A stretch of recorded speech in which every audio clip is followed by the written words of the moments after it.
देख रहे हैं सुदर्शन न्यूज। नमस्कार, आप देख रहे हैं सुदर्शन न्यूज और आपके साथ मैं हूं दीपक कुमार। आगे हम आपको दिखाएंगे उत्तर प्रदेश की सभी छोटी बड़ी खबरें। करते हैं उत्तर प्रदेश की, जहां मथुरा वृंदावन में होली का पावन त्योहार जैसे जैसे नजदीक आ रहा है, वैसे वैसे वहां होली की मस्ती लोगों पर चढ़ती जा रही है। एक ऐसी होली जिसमें सारी बंदिशों को तोड़कर विधवा माताएं भी होली का आनंद लेती नजर आती हैं, वो यही होता है। उनके द्वारा, अपने परिजनों द्वारा उन्हें त्याग दिया गया है। वृंदावन में भगवान श्री कृष्ण का भजन करने में वो मग्न रहती हैं। होली के अवसर पर रंगों से सराबोर हो जाती है उनकी बेरंग जिंदगी।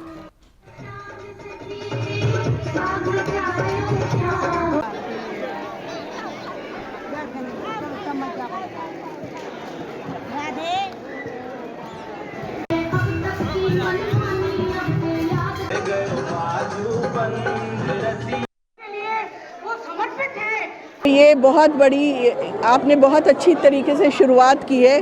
कोरोना काल था और आज ये विधवा माताओं ने, जो वृंदावन की माताएं, उन्होंने ये साबित कर दिया कि वो कोरोना से भी बढ़ के, उनमें इतनी शक्ति है। 2 साल तक तो वो अपने आश्रमों में बंद रहीं, पर 2 साल के बाद जब वो उसी उमंग, उसी उल्लास से होली का त्यौहार मनाने आई हैं। होली का त्यौहार पिछले 9 सालों से हम सुलभ इंटरनेशनल सोशल सर्विस ऑर्गेनाइजेशन के संस्थापक डॉक्टर बिंदेश्वर पाठक जी की दूरदर्शिता से मना रहे हैं। उनकी सोच थी कि सिर्फ खाना और कपड़ा देने से ही नहीं होता है, इनको समाज की मुख्य धारा से जोड़ना है। समाज की मुख्य धारा से जोड़ने का प्रयास डॉक्टर बिंदेश्वर पाठक जी का अनूठा प्रयास रहा और उस प्रयास का आज ये नतीजा है कि ये माताएं बहुत खुशी और उमंग से होली मना। उत्तर प्रदेश सरकार 1 मई से यूपी के पंजीकृत श्रमिकों को तीर्थ यात्रा पर ले जाएगी। श्रम कल्याण परिषद के अध्यक्ष सुनील भराला ने आज लखनऊ में विभागीय समीक्षा बैठक की, जिसमें श्रमिकों के ई कार्ड बनाने के काम को रफ्तार देने समेत कई कार्यों की समीक्षा हुई। बुलडोजर की कार्रवाई फिर से शुरू होने पर सुनील भराला का कहना है कि बुलडोजर सर्विस से वापस आ गया है। हिजाब को लेकर उठ रहे विवाद पर उन्होंने कहा कि यह सिर्फ तुष्टीकरण की राजनीति के तहत किया जा रहा है। सुनील भराला से बात की हमारे सहयोगी रजत मिश्रा ने। विभिन्न मुद्दों पर उन्होंने क्या कुछ कहा, सुनाते हैं आपको। योगी आदित्यनाथ के दूसरे कार्यकाल का शपथ ग्रहण भले ही ना हुआ हो, लेकिन सरकार की मशीनरी ने काम करना शुरू कर दिया है। यूपी श्रम कल्याण परिषद की आज बैठक हुई है और बैठक में तमाम जो पुरानी चीजें हुई हैं उनकी समीक्षा भी हुई है। हमारे साथ श्रम कल्याण परिषद के जो अध्यक्ष हैं सुनील भराला जी हैं। भराला साहब, बैठक आज आपने की है, शपथ ग्रहण भले ही ना हुआ हो, लेकिन आप लोगों ने काम करना अभी से शुरू कर दिया कि उत्तर प्रदेश देश का एक पहला राज्य बना कि जो श्रम को लेकर के भारत के प्रधानमंत्री, भारत की सरकार के द्वारा उनको सम्मानित, पुरस्कृत किया गया, क्योंकि ई श्रम के कार्ड पंजीयन कराने में नंबर 1 उत्तर प्रदेश बना। तो उसको लेकर के हमने आज श्रम कल्याण परिषद के जो विगत में लिए गए निर्णय थे, जैसे ही आचार संहिता हटी तो हमने पूरे अपने बोर्ड के माननीय सदस्यों और हमारे सारे जितने भी अधिकारी और कर्मचारी गणों को अपने काम में और बधाई दे करके बधाई भी दी और कर्मचारियों को हमने आगे बढ़ाने का काम कर दिया। अच्छा, लाभार्थियों का एक बड़ा वोट इस बार भारतीय जनता पार्टी को मिला है और जो श्रम कार्ड जिसका आपने जिक्र किया उसका बहुत बड़ा रोल भी रहा। अब इसको काम को किस तरीके से आगे बढ़ाने को लेकर कार्य योजना बना रहे हैं? उत्तर प्रदेश ने श्रम क्षेत्र में बहुत काम किया। भारत सरकार की जो योजनाएं थी उनका क्रियान्वयन कराया है। उत्तर प्रदेश के माननीय मुख्यमंत्री आदरणीय योगी आदित्यनाथ जी के द्वारा जिस प्रकार की योजनाओं को, यानी कि श्रमिकों को 1-1 हज़ार रुपये कोविड काल में उनके खाते में देना, उत्तर प्रदेश में श्रमिकों को कोविड काल में उनको मुआवजा राशि देना, उन श्रमिक परिवारों को जूते चप्पल से पहना करके उनके घर में राशन तक पहुंचाने का काम किया, तो वो श्रमिकों का एक बड़ा लाभ मिला है। बाबा जी का बुलडोजर भी चलने लग गया है। उन्होंने जो कहा था कि हमारा बुलडोजर गैराज में ठीक हो रहा है, हमारा बुलडोजर चल पड़ा है विकास को लेकर के और अपराध मुक्त करने को लेकर के। ऐसे ही बुलडोजर लगातार चलेगा उत्तर प्रदेश में। उत्तर प्रदेश को उत्तम प्रदेश बनाना हम सबकी जिम्मेदारी है। एक अंतिम सवाल और आपसे, आपने भगवा गमछा भी पहना हुआ है। कल ही कर्नाटक कोर्ट का आदेश भी आया, लेकिन उसके बावजूद भी कुछ मुस्लिम धर्म गुरु हैं, वो साफ तौर पर उस कर्नाटक कोर्ट के आदेश का खिलाफत कर रहे हैं और कह रहे हैं कि जो हिजाब की बात है, हिजाब इस्लाम का हिस्सा है और उसको कोर्ट के आदेश से माना जाए ऐसा जरूरी नहीं। देखिए, वे ऐसे लोग हैं, मैं उनको निश्चित रूप से नसीहत देना चाहूँगा कि उत्तर प्रदेश में नहीं पूरे भारत के अंदर जो आज देश विकास के नाम पर आगे बढ़ रहा है, देश सर्वसाक्षाती और विश्व गुरु की तरफ जा रहा है, ये देश विश्व गुरु बनने जा रहा है। ऐसा तेज़ी से विकास के पथ पर भी, अपराध मुक्त को लेकर के भी, और रोजगार, बेरोजगार युवाओं को रोजगार देने को लेकर के, खेल की क्रांति को लेकर के आगे बढ़ रहा है। तो यहाँ कुछ ऐसे लोग हैं, वे असामाजिक लोग हैं जो हिजाब का नाम देकर के तुष्टीकरण की राजनीति करना चाहते हैं। उन बच्चों को पढ़ाने की और उनके बच्चों के भविष्य की चिंता उनको नहीं है, उनको केवल हिजाब की चिंता है। हिजाब को लेकर के तुष्टीकरण की राजनीति करके यहाँ देश की सरकारों को बाधित करने का काम करने की जो सोच है, वो उनकी सोच बहुत खराब है। उस सोच से उन्हें दूर होना चाहिए और शिक्षण संस्थानों में वहाँ बच्चों को पढ़ाई से लेकर के बच्चों के उज्जवल भविष्य को कामना करनी चाहिए। शुक्रिया बात करने के लिए। आप थे सुनील भराला साहब, जिनके मुताबिक हिजाब को लेकर खास तौर पर जो एक बार फिर से विवाद पैदा करने की कोशिश की जा रही है वो जानबूझकर है और खास तौर पर तुष्टीकरण की राजनीति के तहत किया जा रहा है। लेकिन जहां तक बात उत्तर प्रदेश सरकार के काम की है, सरकार ने अपना काम करना शुरू कर दिया है। बाबा का बुलडोजर भी फिर से चलना शुरू हो गया है और इसी स्पीड में अब सरकार आगे काम करेगी। कैमरा पर्सन सुशील वसी के साथ रजत मिश्रा, सुदर्शन न्यूज, लखनऊ। बढ़ते हैं आगे और अब बात करते हैं यूपी के चंदौली की, जहां चकिया एसडीएम ने बड़ी कार्रवाई को अंजाम दिया है। पूर्व काशी नरेश के नाम से दर्ज 15 हेक्टेयर भूमि को सरकारी घोषित करने पर हड़कंप मच गया है। चकिया एसडीएम के आदेश में प्राचीन और ऐतिहासिक काली मंदिर पोखरा, काली मंदिर भीटा आबादी की जमीन नाम से दर्ज है। चंदौली के चकिया नगर जमीन को पहले राजा के नाम पर बताया गया, लेकिन जब इस मामले की जांच की गई तो सामने आया कि जमीन पर अवैध कब्जा किया गया है।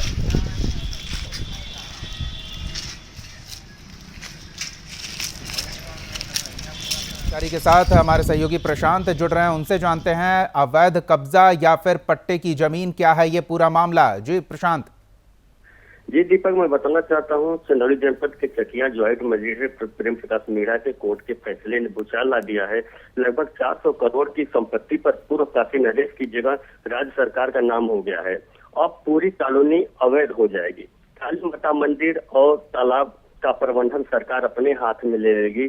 कॉलोनी वासियों के पास ज्वाइंट मजिस्ट्रेट के फैसले को चुनौती देने के लिए 1 महीने का मोहलत मिला है। आगे अब देखना है कि कमिश्नर का न्यायालय क्या फैसला देता है।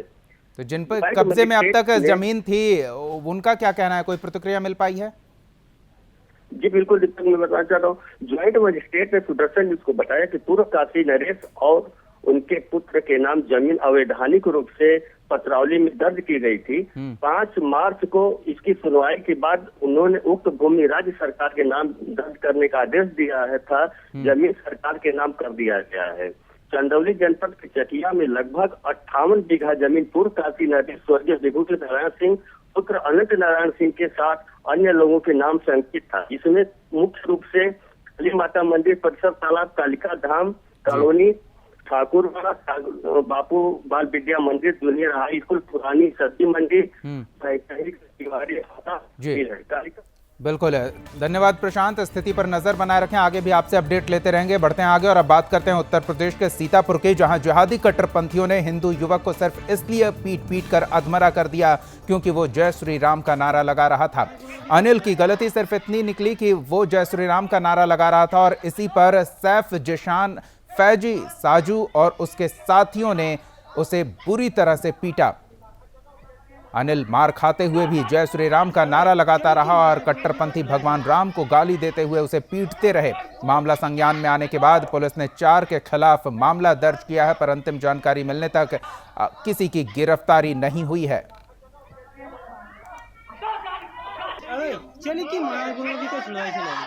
आज सोशल मीडिया पर एक वीडियो वायरल हो रहा है जिसमें एक युवक के साथ कुछ लोग मारपीट करते हुए दिखाई दे रहे हैं। उस वीडियो की जांच करने पर पाया गया कि यह घटना रामकोट थाना क्षेत्र अंतर्गत कांशीराम कॉलोनी की है तथा घटना 22 फरवरी की शाम की बताई जा रही है। वीडियो संज्ञान में आते ही तत्काल समुचित धाराओं में थाना रामकोट पर अभियोग पंजीकरण की कार्रवाई की गई है। एक अभियुक्त को गिरफ्तार कर लिया गया है। शेष अभियुक्तों की गिरफ्तारी के प्रयास हो रहे हैं। शीघ्र ही इनको भी गिरफ्तार किया जाएगा। अभियुक्तों के विरुद्ध आगे भी नियमानुसार कठोर वैधानिक कार्रवाई अमल में लाई जाएगी। यूपी के ललितपुर में तनिष्क राजपूत के अपहरण के विरोध में लोधी समाज और अन्य राजनीतिक दल के कार्यकर्ताओं ने प्रदर्शन किया। बता दें कि 15 दिन पहले तनिष्क राजपूत गायब हो गया था। इसकी सूचना पुलिस को दी गई, जहां जैन परिवार पर 363 अपहरण का मामला दर्ज किए जाने के बाद अब तक लड़के का कोई पता नहीं चला है। इसको लेकर पीड़ित परिजन घंटाघर पर धरने पर बैठ गए हैं और उसके समर्थन में तमाम राजनीतिक दल के प्रतिनिधि और लोधी समाज के बहुत से लोग सड़क पर आ गए हैं। फिलहाल पुलिस कार्रवाई का आश्वासन दे रही है।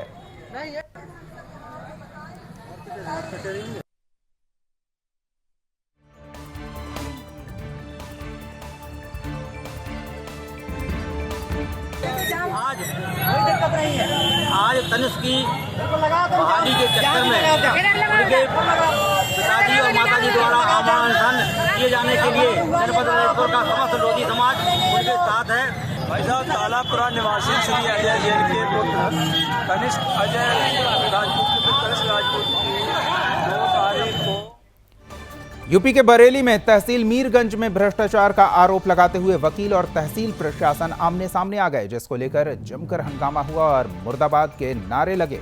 प्रशासन के अधिकारी और वकील किसी बात पर आमने सामने हो गए। वकीलों ने तहसील प्रशासन मीरगंज बरेली की तुलना अंग्रेजों के शासन से कर डाली और मनमानी का आरोप लगाया। इस घटना को लेकर बार एसोसिएशन के अध्यक्ष सुनील कुमार गंगवार ने कहा कि तहसील में भ्रष्टाचार आम है। दूसरी ओर एसडीएम ने बताया कि वकील बेवजह अपनी बात मनमाने का दबाव बना रहे थे।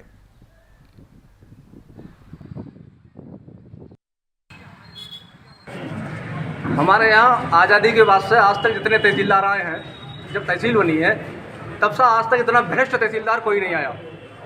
दलाली लेता है चैम्बर में बैठ के, आवास में दलाली, सुबह शाम दलाल इसके घर पर रहते हैं और दलाली लेता है और कानून के आधार पर कोई आदेश नहीं करता, रुपए के आधार पर आदेश करता है। जिसका वजन ज़्यादा होता है उसका आदेश होता है, जिसका वजन कम है, चाहे वो जस्ट है, सही है, विधि अनुसार है, उसका आदेश नहीं होता। ये इससे बुरा तहसीलदार यहाँ नहीं आया। हर मतलब जनरल के, बीसी के, एससी के, एसटी के सभी यहाँ रहे हैं, लेकिन ये एसटी वाले जो रहे हैं वो भी अच्छे थे, इससे उन सभी बदतर तहसीलदार हैं। सूबे में बीजेपी की पूर्ण बहुमत की सरकार आने के साथ ही पुलिस फिर से एक्शन मोड में आ गई है। यूपी के रूपीडीहा में अपराधियों के विरुद्ध कार्रवाई तेज कर दी गई है। इसी कड़ी में भारत नेपाल सीमा से सटे थाना मोतीपुर पुलिस और अपराधियों में मुठभेड़ हो गई। मुठभेड़ में एक अपराधी के पैर में गोली लग गई। आनन फानन में घायल अपराधी को इलाज के लिए जिला चिकित्सालय ले जाया गया। फिलहाल पुलिस ने 2 आरोपियों को गिरफ्तार किया है और आगे की कार्रवाई में जुटी है। गिरफ्तारशुदा अभियुक्तों के विरुद्ध नियमानुसार अभियोग पंजीकृत करके इनकी निशानदेही से जो विगत घटना में पैसा अन्य सामग्री चोरी गई थी उसे बरामद किया गया है। घायल कुंवारे को उपचार के लिए जिला अस्पताल बहराइच लाया गया था, जहां से उसका उपचार हो गया है और उपचार के उपरांत इन गिरफ्तार तीनों व्यक्तियों को सुसंगत धाराओं में जेल रवाना किया जाए। यूपी के कानपुर में बाबूपुरवा में मंगलवार देर शाम संदिग्ध स्थिति में एक नवविवाहिता का शव फंदे से लटका हुआ मिला। घटना की सूचना पर मायके वाले पहुंचे और हंगामा करने लगे। ससुराल वालों के खिलाफ हत्या का मामला दर्ज कराया। पुलिस मामले की छानबीन में जुटी है। इस बुलेटिन में फिलहाल इतना ही। आप देखते रहिए सुदर्शन न्यूज। जय हिंद।